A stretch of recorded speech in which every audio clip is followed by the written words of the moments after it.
Hello दोस्तों, कैसे हैं आप लोग। आज हम लोग पढ़ेंगे वर्क एंड टाइम का सबसे इम्पोर्टेंट पार्ट, और वह जो पार्ट है आपका, वह आपको बताता है कि कार्य क्षमता यानी इफ़िशियंसी पे आधारित प्रश्न। यहाँ से जो क्वेश्चन आते हैं वह आपको बैंक के एग्ज़ाम में सबसे ज़्यादा पूछे जाते हैं। ग्रेजुएट लेवल जितने भी एग्ज़ाम होते हैं वहाँ भी इससे क्वेश्चन रहते हैं। आपको एसएससी, सीजीएल हो, सीएचएसएल हो और एमटीएस हो, वहाँ भी रहते हैं। इसके अलावा एसएससी जीडी में भी एग्ज़ाम रहते हैं। रेलवे के एग्ज़ाम में तो हमेशा यह क्वेश्चन रहता है, और जितने भी अदर्स एग्ज़ाम होते हैं उसमें भी यहाँ से एक क्वेश्चन हमेशा रहता है। यानी यह एक ऐसा टाइप है जो आपके किसी न किसी एग्ज़ाम में एक क्वेश्चन को लेकर आता है, और इस क्वेश्चन को बनाने में बच्चे सबसे ज़्यादा गलती करते हैं। गलती क्या करते हैं कि यहाँ पे जब भी क्वेश्चन दिया जाता है तो वह रिलेशन आपको टाइम के साथ, टाइम और इफ़िशियंसी के साथ होता है। इन दोनों के साथ रिलेशन को पुट किया जाता है। इसके लिए आपको रेशियो की चर्चा की जाएगी, और इसके लिए आपको न्यूमेरिक वैल्यू की चर्चा की जाएगी, यानी संख्यात्मक मान। तो आपको इन दोनों में क्या रिलेशन होता है इसको जानना जरूरी है। दूसरी बात यह है कि न्यूमेरिक वैल्यू देता है तो यहाँ 3 प्रकार के क्वेश्चन पूछे जाते हैं, और वह किस प्रकार से क्वेश्चन पूछे जाते हैं इसकी चर्चा हम करते हैं एक बाय एक। कहने का अर्थ है कि या तो इसको इफ़िशियंसी बोलेंगे या कैपेसिटी बोलेंगे, और इसी को हिंदी में बोला जाता है कार्य क्षमता। आप इस वीडियो को काइंडली लास्ट तक देखेंगे, तब आप इसमें परफेक्ट आप इसके क्वेश्चन को बना पाएंगे। अब आपको समझना है कि यहाँ पे इफ़िशियंसी और कैपेसिटी क्या होती है। जैसे एक क्वेश्चन मैंने आपको दे दिया, एक क्वेश्चन दे दिया आपको बनाने के लिए, और 2 व्यक्ति है, एक ए भी है और एक बी है। यह इसको 10 मिनट में बनाता है और यह इसको 12 मिनट में बनाता है। तो यहाँ से मैं पूछूंगा कि कौन सा व्यक्ति है जो इस क्वेश्चन को सबसे पहले बनाएगा। तो जो समय कम लेगा वह सबसे पहले बनाएगा, जो समय ज़्यादा लेगा वह सबसे बाद में बनाएगा। तो यहाँ एक चीज़ निकल के आ रहा है कि जो समय कम लेगा वो क्वेश्चन को पहले बनाएगा, और जो समय ज़्यादा लेगा वो क्वेश्चन को बाद में बनाएगा। तो यहाँ क्लियर है कि समय जो कम ले रहा है वह तेज़ है, समय जो ज़्यादा ले रहा है वह उससे कमज़ोर है। यानी कहने का अर्थ है कि क्वेश्चन तो एक ही दिया हुआ है, और इस क्वेश्चन को 2 लोग बना रहे हैं, एक ए भी बना रहा है, बी भी बना रहा है। तो यहाँ पे ए 10 मिनट ले रहा है और बी 12 मिनट।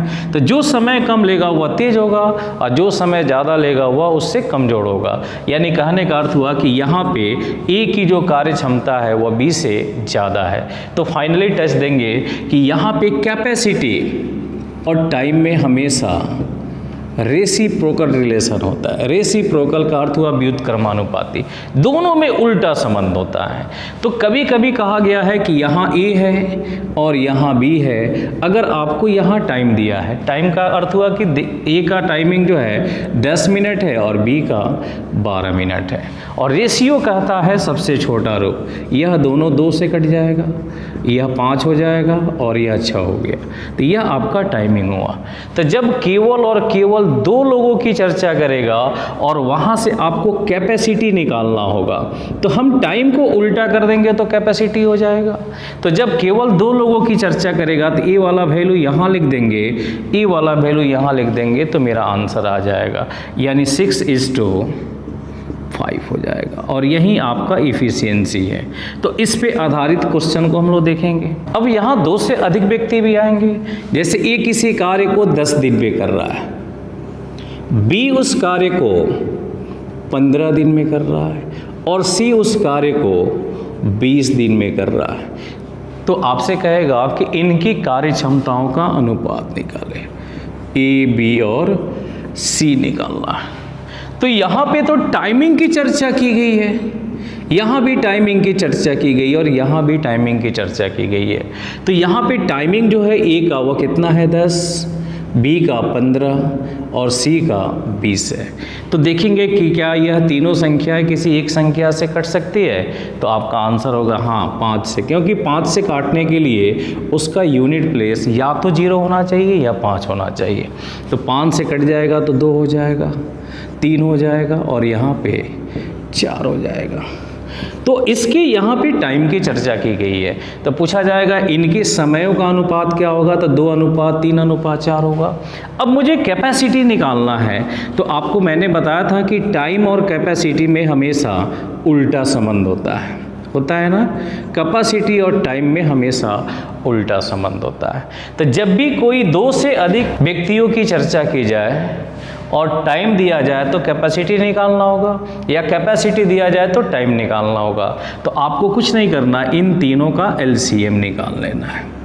2, 3, 4 का एलसीएम क्या होगा? 2, 3, 4 का एलसीएम जो होगा वह 12 होगा। यही आपका एलसीएम होगा। अब सोचेंगे कि यहाँ 12 है तो इस 2 में कितना से गुना करेंगे कि 12 हो जाएगा, तो आपका आंसर होगा 6। यहाँ 3 में कितना से गुना करेंगे? 4, और 4 में कितना से गुना करेंगे? 3। तो यह आपको जो दिया है रेशियो, ये एफिशिएंसी का हुआ।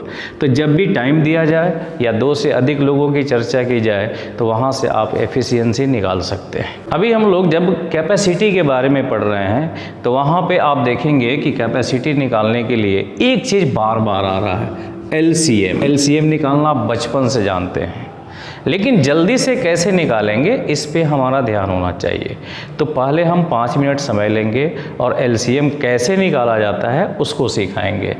एलसीएम में कह देगा 2:3 और इसका एलसीएम आपको निकालना है। तो आप यहाँ गौर से देख रहे हैं कि 2 और 3 दो संख्याओं का एलसीएम निकालना सीखेंगे। तो 2 और 3 का एलसीएम निकालना है तो यहाँ 3 कंडीशन आ रहा है कि पहला यह लगातार संख्या है, 2 और 3 लगातार संख्या है, यानी हम इसको ऐसे भी लिख सकते हैं x और x+1 लगातार संख्या है। दूसरा सहअभाज्य संख्या है, सहअभाज्य संख्या है, यानी इसको बोल सकते हैं को प्राइम नंबर। यानी यहाँ भी देखते हैं कि को प्राइम नंबर का अर्थ हुआ कि यहाँ जो संख्या दिया जाए x और y, तो इन दोनों का HCF अगर 1 है तो वह संख्या को प्राइम नंबर है।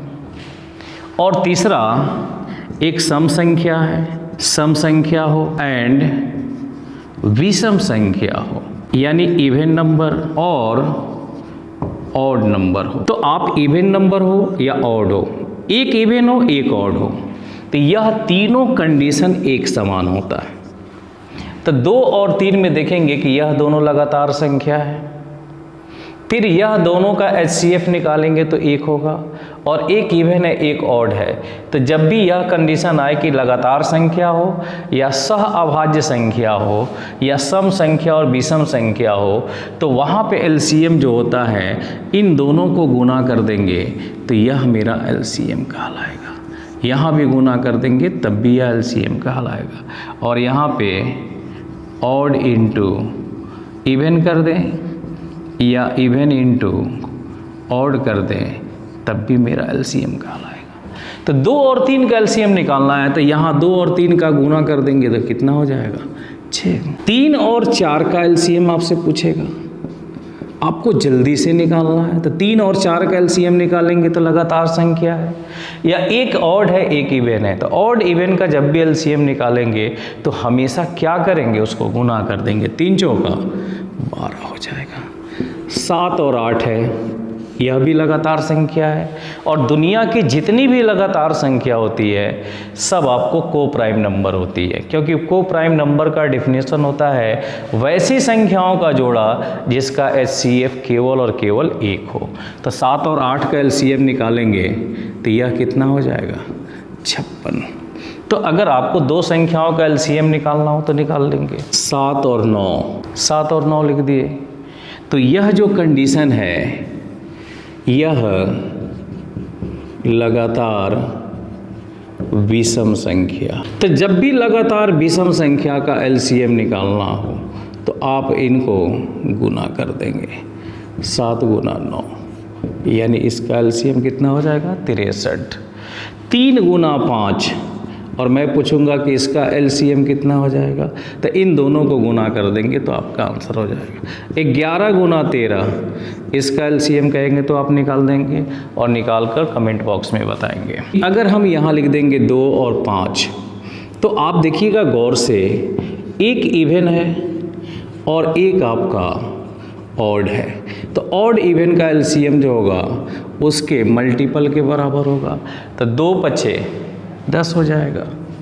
यहाँ मैं लिख दूँ 5 और यहाँ 12, तो यह आपका ऑड है और यह आपका इवन है, और इसका एलसीएम निकालना होगा तो इसको गुना कर देंगे तो क्या हो जाएगा? 60। उसके बाद आते हैं 4 और 8 का एलसीएम निकालने के लिए, यानी कहने का अर्थ है कि यहाँ पे सम संख्या की चर्चा हो तो उसका एलसीएम कैसे निकालते हैं, फोकस यही करना है, बाकी कहीं नहीं करना है। तो यहाँ देखेंगे कि 4 और 8 में कॉमन क्या है? 4 है, तो यहाँ क्या बचेगा? 1, और यहाँ पे क्या बचेगा? 2, क्योंकि दोनों में आपको देखना है कि यहाँ 4 है, यहाँ 8 है, तो 4 का यह मल्टीपल है, तो दोनों में तो 4 छुपा है, तो 4 कॉमन ले लेंगे तो यहाँ क्या बचेगा? 1, और यहाँ क्या बचेगा? 2। अब आपको मैंने बताया था कि लगातार संख्या है, तो इस लगातार संख्या का एलसीएम निकालेंगे तो इसको तो गुना कर देंगे, तो 2 एकम 2 और 2 चौका 8, ये आपका आंसर हो जाएगा। फिर मैं लिख देता हूँ यहाँ 6, 9 और 12। 6 और 9 का एलसीएम निकालना है मुझे, केवल 2 ही संख्या को देखते हैं, फिर मैं 3 को देखूंगा। तो यहाँ देखेंगे कि दोनों में क्या कॉमन है? 3, तो 3 कॉमन है, तो यहाँ क्या बचा? 2, और यहाँ पे 3। अब आप एक चीज़ बताइए, यह दोनों लगातार संख्या है, तो लगातार संख्याओं का एलसीएम क्या होता है? उसके गुणनफल के बराबर होता है, तो 2 3 6, अच्छा 3 का 18, और यह इसका एलसीएम हो जाए। अभी मैं जो लिख रहा हूँ उस पर फोकस करेंगे। कह देगा कि 2, 3 और 4 का एलसीएम निकालें। अब 2 से अधिक संख्या की चर्चा की गई है, तो उसका एलसीएम कैसे निकालेंगे उस पर फोकस करेंगे। तो पहले हम 2 से अधिक जब भी दिया जाएगा तब पहले हम 2 को 1 करेंगे। 2 और 3 दिया है तो 2 और 3 का एलसीएम निकालेंगे। तो मैंने सिखाया था कि 2 और 3 यह दोनों लगातार संख्या है, या एक इवन है एक ऑड है, तो इवन ऑड रहेगा तब भी मल्टीप्लाई करेंगे, लगातार संख्या रहेगा तब भी मल्टीप्लाई कर देंगे। तो 2 और 3 का एलसीएम क्या हो जाएगा? 6, और क्या बचा? 4। अब यहाँ देखेंगे कि दोनों में क्या कॉमन है? 2, तो यहाँ 3 और यहाँ 2, तो यह भी लगातार एक इवन है एक ऑड है, तो इसको गुना कर देंगे, तो 3 दूना 6 या 6 दूना 12। और आप इसको याद रखेंगे, वेरी इंपॉर्टेंट, क्योंकि हर एक एक्सरसाइज में इसका यूज है। कहेगा कि 2, 3 और 4 का एलसीएम क्या होगा, तो आपके जेहन में होना चाहिए 12। 3, 4, 5 इसका एलसीएम पूछेगा आपसे, तो आप गौर से देखेंगे कि 3 और 4, पहले इन 2 को 1 करेंगे, तो एक ऑड है और एक इवन है, ऑड इवन का मल्टीप्लाई कर देंगे तो क्या हो जाएगा? 12, और फिर 5। यहाँ भी इवन, यहाँ भी ऑड, यहाँ इवन है यहाँ ऑड है, तो इसको मल्टीप्लाई कर देंगे तो 60 हो जाएगा। तो आपको हमेशा 2 चीज़ याद रखना होगा कि 2, 3, 4 का एलसीएम क्या होगा? 12, 3, 4 और 5 का एलसीएम क्या होगा? 60। तो आपको निकालना है 3, 5, 6 का एलसीएम, इसका एलसीएम निकालना है। 4, 5, 6 का एलसीएम निकालना है। 2, 4, 5 का एलसीएम निकालना है, और फिर 3, 6 और 7 का एलसीएम निकालना, और इन चारों के एलसीएम को निकालकर कमेंट बॉक्स में मुझे बताएं। और पूरे वीडियो को देखें, जब आपको वीडियो पसंद आ जाए तभी आप इसको लाइक करें, सब्सक्राइब करें और अपने दोस्तों के बीच में शेयर करें। अब आते हैं हम लोग come to the point question पे। कैपेसिटी से जब भी क्वेश्चन आता है तो वह 3 प्रकार का आता है, और मैंने अभी बताया था और फर्स्ट डे बताया था जब वर्क एंड टाइम का कोई वीडियो डाला था, कम से कम इसके 6 वीडियो मैंने डाले हैं, और ये आपका 7वां वीडियो होगा। और 7वां जो वीडियो होगा वहाँ मैंने बताया था कि वर्क और टाइम में हमेशा उल्टा रिलेशन होता है। होता है। इस बात को हमेशा याद रखेंगे। यानी वर्क की चर्चा करेगा तो उसको उल्टा कर देंगे तो टाइम आ जाएगा, या टाइम की चर्चा करेगा तो उसको उल्टा कर देंगे तो वर्क आएगा। दूसरा चीज़ कि कैपेसिटी और टाइम में भी उल्टा संबंध होता है, दोनों एक दूसरे के रेसिप्रोकल होंगे। जो समय ज़्यादा लेगा उसकी कार्य क्षमता कम होगी, जो समय कम लेगा उसकी कार्य क्षमता ज़्यादा होगी। यानी यह ज़्यादा होगा तो यह कम होगा, और यह कम होगा तो यह ज़्यादा होगा। तो आप इक्वेशन 1 और इक्वेशन 2 से देख रहे हैं, इक्वेशन 1 से और यहाँ पे इक्वेशन 2 से देख रहे हैं कि यह दोनों आपका RHS बराबर है, तो W और कैपेसिटी में क्या रिलेशन होगा, समानुपाती होगा। ये 3 बातें आपको हमेशा याद रखनी होगी। इन 3 बातों की चर्चा की गई है। तो पहला, वर्क एंड टाइम में उल्टा संबंध होगा, कैपेसिटी और टाइम में उल्टा संबंध होगा, और वर्क एंड कैपेसिटी में सीधा संबंध होगा। और कैपेसिटी से ही मजदूरी ज्ञात की जाती है। मजदूरी का अर्थ हुआ रेट ऑफ लेबर। इस बात की मजदूरी की दर ज्ञात की जाती है। ये सबसे इम्पोर्टेंट पॉइंट है। जब भी किसी क्वेश्चन में मजदूरी की चर्चा करेगा तो सीधे और सीधे हम वहाँ पे कैपेसिटी पे फोकस करेंगे।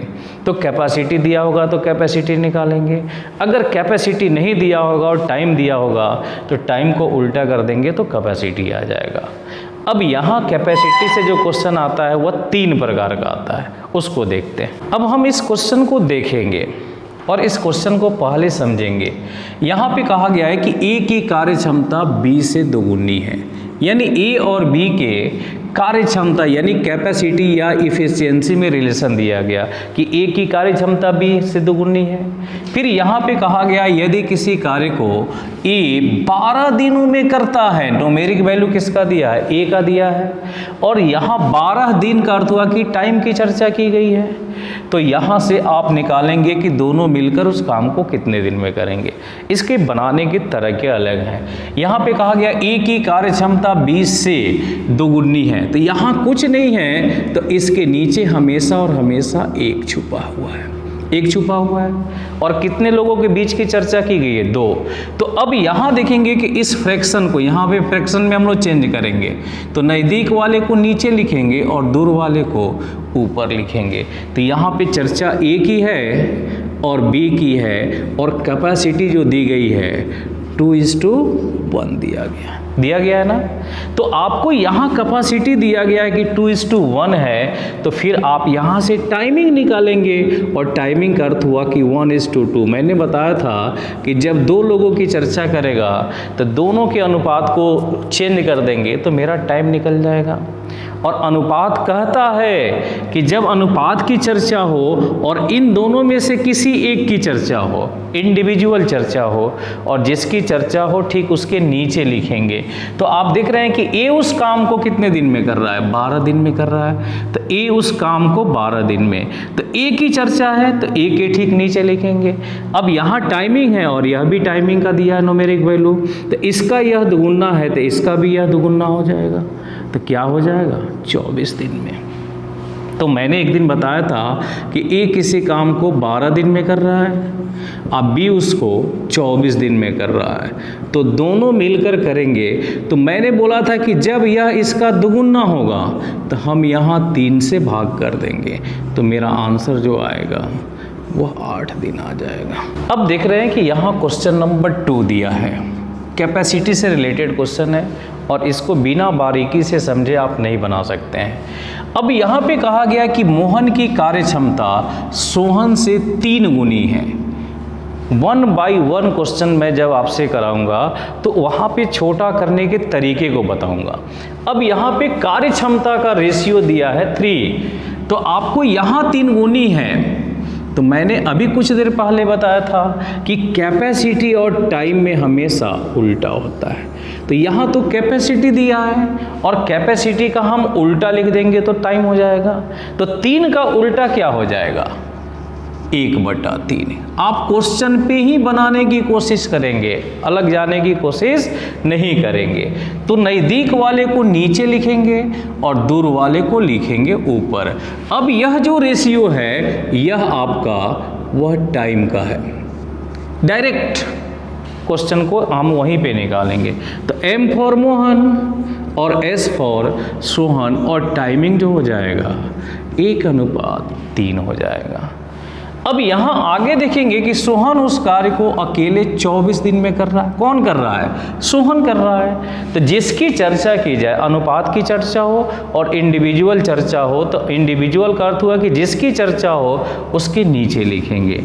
अब यह 24 है, तो यह इसका यह 3 गुना है, तो इसका यह 1/3 है। तो यहाँ 24 है, तो 24 का 1/3 क्या हो जाएगा? 8। क्योंकि यहाँ जो रेशियो आएगा और यहाँ जो रिलेशन आएगा वही रिलेशन यहाँ आएगा। तो अब मोहन उस काम को 8 दिन में कर रहा है और सोहन उसको 24 दिन में कर रहा है ना। तो मैंने आपको सिखाया था कि यहाँ पे पूछा गया है कि मोहन उस कार्य को कितने दिन में करेगा, तो आपका आंसर तो यहीं से निकल गया। लेकिन अगर क्वेश्चन में थोड़ा सा चेंज कर दे कि दोनों मिलकर उस काम को कितने दिन में करेंगे, मोहन और सोहन मिलकर, तो आपको मैंने मोहन बताया था कि 8 दिन और सोहन 24 दिन। इसका यह कितना गुना है? 3 गुना। तो हम यहाँ 4 से भाग कर देंगे, भागफल आएगा 6 और यही आपका मोहन और सोहन का हो जाएगा। चलिए, अभी मैंने क्वेश्चन लिखा है, क्वेश्चन नंबर शायद 3 है या 4 हो, जो भी हो। ए की कार्य क्षमता बी से दोगुनी है। तो मैंने अभी बताया था कि कैपेसिटी का रेशियो दिया जाएगा या ए और बी में कैपेसिटी का रिलेशन दिया जाएगा। तो आप यहाँ से उल्टा कर देंगे तो टाइमिंग हो जाएगा। तो नज़दीक वाले को नीचे और दूर वाले को ऊपर लिख सकते हैं। अब यहाँ लिख दिया तो ए और बी, यहाँ ए और बी का टाइमिंग निकल जाएगा। तो क्या हो जाएगा? 1:2। आप डायरेक्ट निकालने की कोशिश करेंगे। अब कहा गया कि दोनों मिलकर, अब ए और बी दोनों मिलकर 12 दिन में कर रहा है। ए और बी दोनों मिलकर 12 दिन में कर रहा है और यहाँ पे दोनों का रेशियो है। तो यहाँ जब रेशियो है तो मैंने आपको बताया था कि जब यहाँ दोनों मिलकर चर्चा करेगा तब इस रेशियो के अनुपातिक भाग को x मानेंगे। तो यह x हो जाएगा, तो यह 2x हो जाएगा। तो A उस काम को x दिन में करेगा और B उसे 2x दिन में करेगा। तो मैंने फार्मूला बताया था कि A + B मिलकर करेगा तो x गुना y और x + y। अब इसके जगह पे क्या लिख देंगे? 12। इसके जगह पे x, इसके जगह पे 2x और नीचे जोड़ देंगे तो 3x। x से x कट जाएगा, यह 6 हुआ, 36 का 18 और यह किसका मान आया? x का। तो यह 18 दिन में करेगा और यह 36 दिन में करेगा। जिससे पूछा जाएगा उसके वैल्यू को निकाल लेंगे। अब यहाँ पे हम देखते हैं कि यहाँ पे इस क्वेश्चन को बनाने का एक और तरीका है जो बिना कलम चलाए हम लोग बना सकते हैं। बस आपको सोचना है। ए की कार्य क्षमता बी से क्या है? दोगुनी है। यानी यहाँ पे इफ़िशियंसी की चर्चा है। तो मैंने एक दिन आपको फार्मूला बताया था कि MDH/W/R। तो यहाँ पे MDH का अर्थ हुआ कि मैन पावर, यानी मैन की कैपेसिटी या मैन की इफ़िशियंसी, और यहाँ पे क्या होता है? D का अर्थ हुआ नंबर ऑफ डेज और H का अर्थ हुआ आवर। तो जब भी यहाँ से क्वेश्चन बनाएंगे तो यहाँ पे C1 इंटू T1 और C2 इंटू T2, बस यही फार्मूले का यूज करेंगे। C1 का अर्थ हुआ पहले की कार्य क्षमता, T1 का अर्थ हुआ पहले का समय, C2 का अर्थ हुआ दूसरी की कार्य क्षमता और T2 का अर्थ हुआ दूसरे का समय। बस इस पे आपका फोकस होना चाहिए। अगर यहाँ आपने फोकस कर लिया तो क्वेश्चन बड़ी आसानी से बना लेंगे। अब यहाँ पे देखिएगा कि ए की कार्य क्षमता बी से दोगुनी है। इसका अर्थ हुआ कि यहाँ पे क्या है? 1 है। तो यहाँ पे आपको ए और बी का रेशियो कैपेसिटी का क्या हो जाएगा, 2:1 हो जाएगा। अब यहाँ क्वेश्चन को पढ़ेंगे, दोनों मिलकर उस कार्य को 12 दिनों में करेंगे, यानी दोनों का समय दिया है, पहले घटना दोनों का दिया है, तो दोनों की इफिशियंसी क्या हो जाएगी, 2 और 1 3। दोनों का कहा गया है तो दोनों को लेकर चलेंगे 3, और उस काम को कितना दिन में कर रहे हैं, 12 दिन में। तो कहा गया कि बी अकेले उस काम को कितने दिन में करेंगे, और बी की एफिशिएंसी क्या है, 1, और यह इसे कितना दिन में करेगा, ये नहीं निकालना था। तो 12 × 36, यह आपका आंसर हुआ। तो मैं आपसे कहूँगा कि इस क्वेश्चन को प्लीज़ और प्लीज़ इस मेथड से बनाएंगे तो आपका क्वेश्चन मुजबानी से बन जाएगा। अगर आपको यह वीडियो पसंद आया तो प्लीज़ लाइक करें, सब्सक्राइब करें और मुझे इनकरेज करें कि मैं और भी आपको बेहतर से बेहतर ट्रिक्स दे पाऊँ।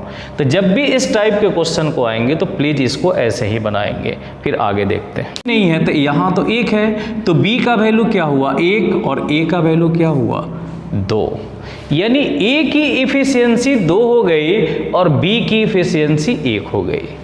अब यहाँ कहा गया कि दोनों मिलकर, तो दोनों मिलकर का अर्थ हुआ कि इन दोनों की इफिशियंसी को जोड़ देंगे, जोड़ दिया, और कितना दिन में कर रहे हैं, 14 दिन में। तो इफिशियंसी को टाइम से गुना कर देंगे। फिर कहा गया यदि ए अकेले का अर्थ हुआ कि ए की एफिशिएंसी पूछी गई, ए का कितना है, 2, और यह कितना दिन में करेगा। देखिए तो आप बिना कलम चलाए क्वेश्चन को बना लिए, तो 2 से कट जाएगा 7, x बराबर, यही आपका आंसर हो जाएगा। मैं आपको बार बार कहता हूँ कि यह सबसे इम्पॉर्टेंट टाइप है, तो आप मेरी बातों को सुने और मैं क्वेश्चन में क्या लिखा हूँ उसको समझें और फिर बिना कलम चलाए आप क्वेश्चन के आंसर को दो। ए की कार्य क्षमता बी से 3 गुनी है, कैपेसिटी का रेशियो निकाल लें, प्लीज निकाल लेंगे, निकल गया।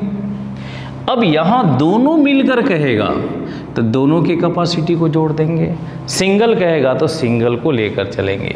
तो दोनों मिलकर कहा गया तो 3 और 1 4, और दोनों कितना दिन में कर रहे हैं, 24 दिन में। तो कैपेसिटी और टाइम को गुना कर देंगे तो वर्क के बराबर हो जाएगा। फिर कहा गया कि ए अकेले उस काम को कितने दिन में करेगा, किसकी चर्चा की गई, ए की। तो ए की कैपेसिटी क्या है, 3, और यह कितना देर में करेगा। अब इसी को सोल्व कर लेंगे, तो 3 से काट देंगे तो यह 8 हो जाएगा, 8 चौका 32, यानी ए उस काम को कितना दिन में करेगा, 32 दिन में।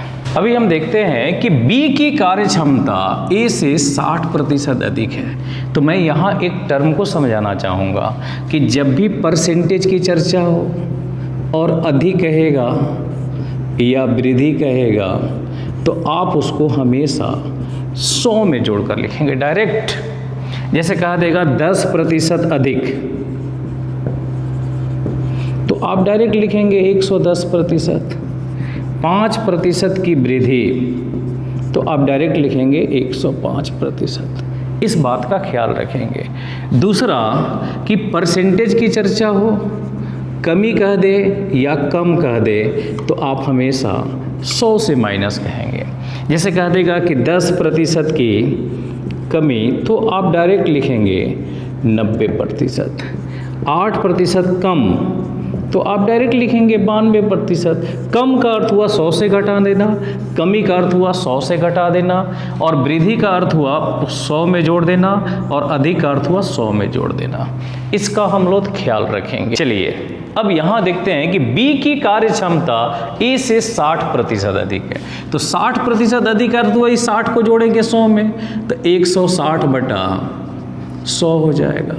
यह 5 बार में और यह 8 बार में। किसी को कोई दिक्कत? यानी नज़दीक वाले को नीचे और दूर वाले को ऊपर। फिर कहा गया ये किसी कार्य को 12 दिन में कर रहा है। अब A की कैपेसिटी 5 है और B की कैपेसिटी 12 है, तो यहाँ इंडिविजुअल A की चर्चा की गई, तो A की कैपेसिटी के साथ समय को गुना कर देंगे। दोनों मिलकर कहा गया, दोनों मिलकर का अर्थ हुआ, इसको जोड़ेंगे तो 8 5 13 गुना x। तो आप देखिएगा 12 × 5 = 60, अब बटा 13 कर देंगे शक्ति या x का मान आ जाएगा। कार्य क्षमता पे आधारित जितने भी प्रश्न हैं मैंने उनको बता रखा है। यहाँ पे क्वेश्चन में कहा गया है कि ए किसी कार्य को 9 दिनों में पूरा कर सकता है, यानी इंडिविजुअल ए की चर्चा की गई है। फिर कहा गया यदि बी की कार्य क्षमता ए से 50% अधिक हो तो दोनों मिलकर इस कार्य को कितने दिन में करेंगे। आशा करता हूं कि आप इस क्वेश्चन को खुद से बनाएंगे और कमेंट बॉक्स में आप इसका आंसर मुझे देंगे, तब मुझे विश्वास होगा कि मेरा बनाया हुआ वीडियो आपको समझ में आया और निश्चित तौर से आप इसका आंसर मुझे बताएंगे। और उसके बाद ही मेरे चैनल को लाइक करें, सब्सक्राइब करें और मुझे इनकरेज करें। धन्यवाद।